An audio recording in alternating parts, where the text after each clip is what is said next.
as you've covered many times on this pod, we are a mimetic species. So you start to see things more often. Control the algo, control the populace. Exactly. That's really, to me, is the fear, and what, in theory, what people should be concerned with a foreign entity having control over.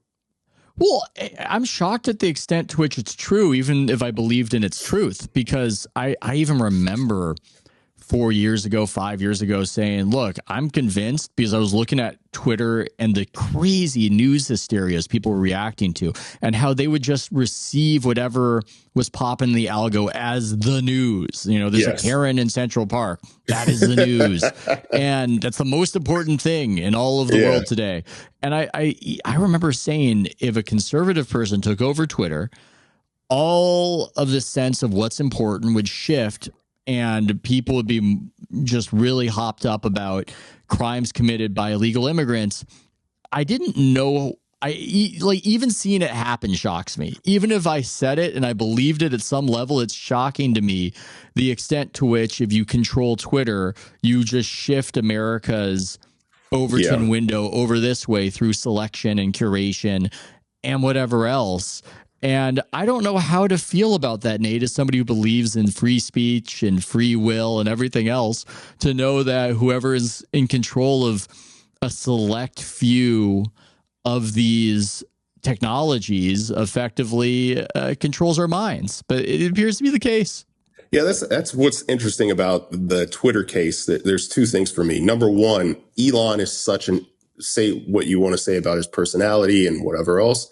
There are people that look at Elon as an aspirational figure. So not only did he buy the platform, but he loves and utilizes the platform very frequently. Yeah. So you have him as this thing that influences people. And I see it's so interesting, because I also see very powerful, or not even like they're not at the tippy top of tech, but people that have made a lot of money in tech that I'm aware of, that it's almost like they make sure that they're publicly agreeing with what Elon says, and it's out there, and they almost always respond to anything that he posts, because they feel like it's almost like they have to, and he's so powerful that you have to have that kind of interaction. So you have that aspect. Yeah. And then you have the algorithm aspect, where he probably can amplify his own tweets more than give his more tweets more resonance than anyone else, right?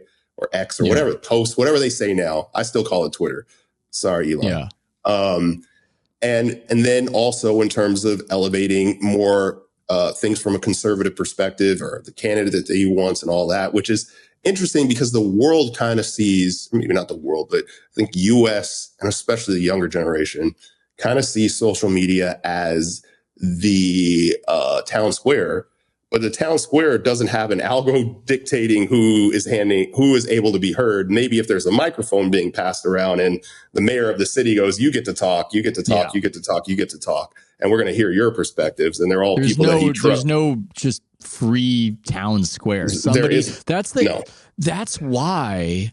That's what Twitter was before the algo feed, Ethan. And obviously it was more. Oh, yeah. There was a free for all for links. So that's why the news media loved it. And, if whoever you were following, that's what your feed was. Now it's like people, I try not to fall into the For You feed, but I think if we looked under the hood, the majority of people probably use their For You feed for Twitter. Especially because it defaults. There too. Yep. No, and I remember the way back in the days you're talking about. You're not talking about the Elon takeover. You're talking about like way back. I'm talking about when I first started on Twitter, like 2009, 2010. It was just reverse chronological order with no real algo approach applied to it. It wasn't perfect, but it was more civil, weirdly too. And people would have debates and arguments, and it didn't feel like this pile-on culture that took it over later on before Elon bought it. And I think there's this anxiety of influence, because to bring it back to the topic at the start, Trump wins in 2016, and then there's all this rage from journalists and liberals over Facebook and Twitter for enabling it all.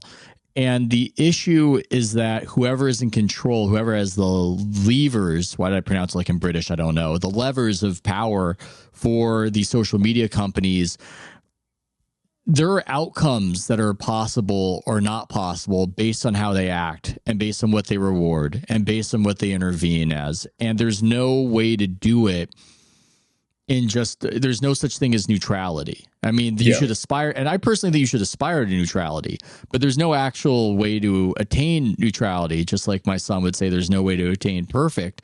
And it just becomes very tempting to start being an arbiter towards a certain outcome. And it just seems like it's impossible to run these institutions without being an arbiter towards a certain end. And we're just now living through the arbiters wanting different ends is what's happening.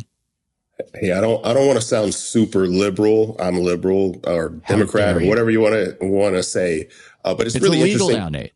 It's illegal. I'm going to be burned at the stake. But it's interesting that our main, obviously television and traditional media still has a pretty big platform in the country, but where, especially for our youth, where everything has transferred is to these algo-based feeds. And when it came to media and Spectrum and whatever you got access to as a media company, you had to apply to get a license, and it was regulated. There is zero regulation of algorithms. I don't even know if our leaders have a full understanding of how these things actually work.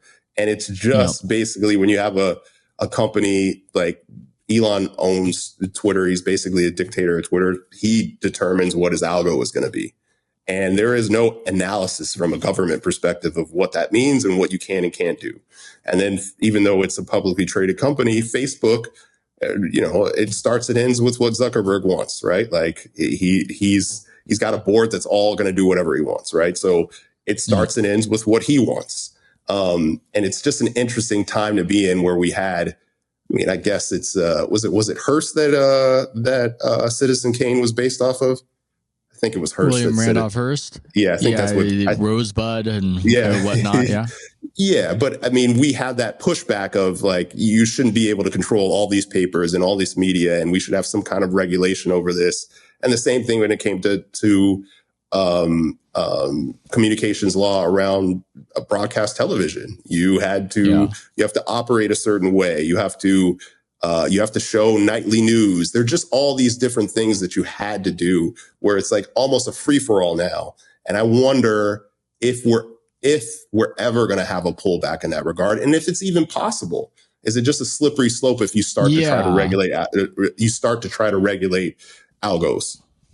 Yeah. I mean, my sense of it is that maybe it should be regulated, but I wouldn't trust anybody to do the regulation. So what's and this is probably something that like a guy like Ben is probably better at analyzing than the two of us sitting here. But what's the great Ben Thompson? Yes. What like how do you compare and contrast the regulatory system of the broadcast television era and what was put in place? How much can overlap with this internet algo feed based era? And is it even possible to regulate it all? Or is it just a disservice to everyone to try and do that?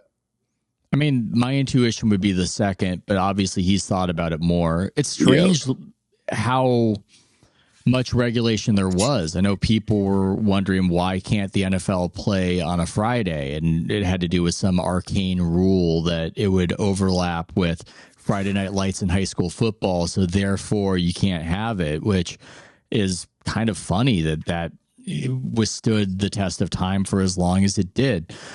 My intuition is it's probably best left alone, but because who knows what a mess would be created if suddenly from the top down, the feds really got invested in it. It seemed like it wasn't a good outcome when they were noodling around behind the scenes of what could be said on Twitter and what should be Yeah. banned on Twitter. But But that I think that was ultimately, also from yeah, like like when you look at, sorry to interrupt, but yeah. that was also from a perspective of, that was a very politically driven interruption of that. Basically, like, hey, Yeah.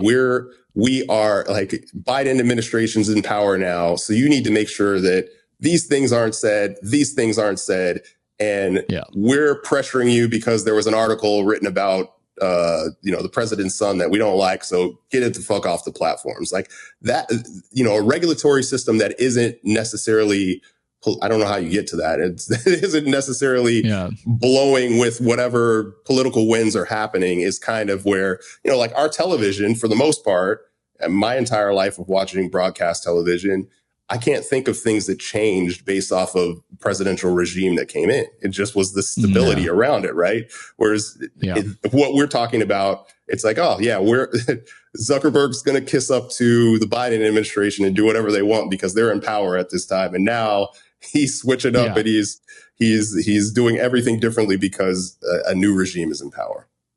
Well, there was some, I remember when Rush Limbaugh got big, there was this on the liberal side, a freak out about how this was something that was burgeoning and unfair and something needed to be done by it. And there have been conversations about equal time according to FCC rules. But yeah, you're right. There is no sense that the winner of an election would fundamentally change the sense-making apparatus of the nation and how Yes. we consume information. That's something that we did not grow up with. That's something that we have right now. That's something that I cannot possibly predict as far as how it's going to go. But my intuition is best left alone, but I have zero faith at the same time that left alone is necessarily going to lead to great outcomes. And at the same time, I'm probably more in favor of banning TikTok, but maybe that's anti-free speech. We're not going to figure it all out.